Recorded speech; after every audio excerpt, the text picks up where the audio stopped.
Il faut dire très sincèrement que moi, je suis pour la reddition des comptes. Je suis pour la reddition des comptes. Je ne peux pas accepter, moi, qu'un Sénégalais, quel qu'il soit, puisse jouer des deniers publics. Ça, je crois qu'on doit mettre fin à cela. Nos paysans sont tellement fatigués que l'élite n'a pas le droit de continuer à bénéficier du peu de ressources que nous avons au détriment de ces pauvres paysans. Donc ça, c'est une question de principe chez moi qui ne change pas, quelle que soit la victime. Maintenant, en dehors de cela, l'affaire Khalifa Sall, comme l'affaire Karim Wade, comme d'autres affaires encore, je pense que c'est des affaires purement politiques. Ce n'est pas pour lutter malheureusement ni contre la corruption, ni contre le bradage de nos ressources. Puisque au moment où, par exemple, on avait mis la main sur Karim Wade, on avait également publié une liste de 25 personnalités de l'ancien régime, mais jusqu'à nos jours, personne d'autre n'est inquiété, sauf quand on soupçonne qu'il y a des velléités de candidature à la présidentielle de 2019. Ça a été le cas de Baldé, on a remis un peu son dossier. Actuellement, on parle de Madické, puisqu'on penserait qu'il pourrait être un plan B, ainsi de suite. Et ça, c'est un jeu abject, politiquement parlant. Donc, ça, ce n'est pas pour moi de la justice, c'est du n'importe quoi. Le cas de Khalifa Sall, non seulement on a laissé faire, parce que la façon dont on utilisait cette caisse d'avance ne me paraît pas juste, ne me paraît pas normal.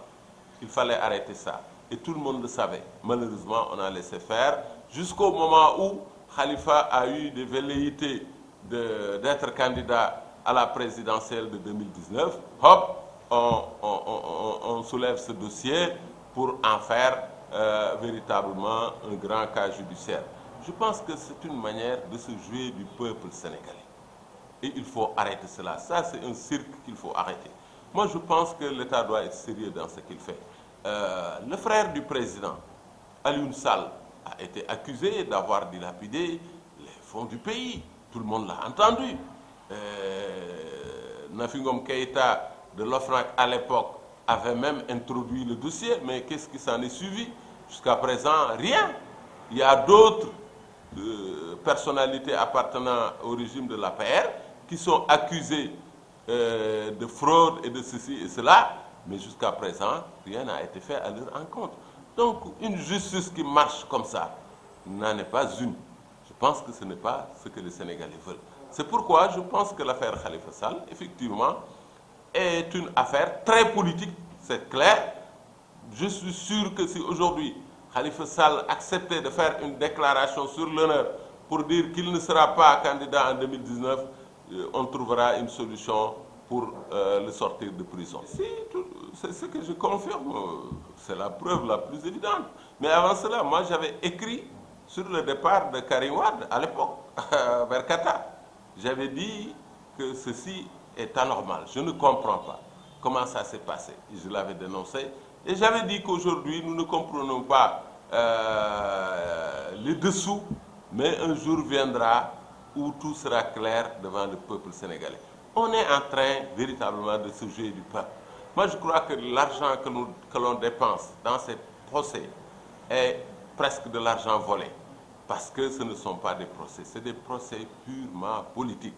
La preuve, pour le cas de Karim Wade, on avait d'abord parlé de 4 000 milliards, puis de 600 milliards, etc. etc. Aujourd'hui, je crois que ce qui a été récupéré, c'est des miettes et on est en train de restituer une partie des biens récupérés. Pour montrer tout simplement qu'il n'y avait pas de traque de biens mal acquis, il y avait traque de candidats ou de concurrents potentiels. C'est ça le problème. On était en train de combattre des concurrents politiques potentiels. Et jusqu'à présent, ce combat continue parce qu'on va vers 2019. Je sais que le pouvoir actuel est aux abois. La situation, malheureusement, n'est pas en leur faveur. Il faut tout faire pour empêcher qu'il y ait des candidats de poids face au président sortant. Mais ce qu'ils ignorent, c'est qu'ils peuvent éliminer tous les candidats potentiels mais que demain, au dernier moment, il peut y avoir des candidatures qui vont surprendre et qui risquent de terrasser le président sortant.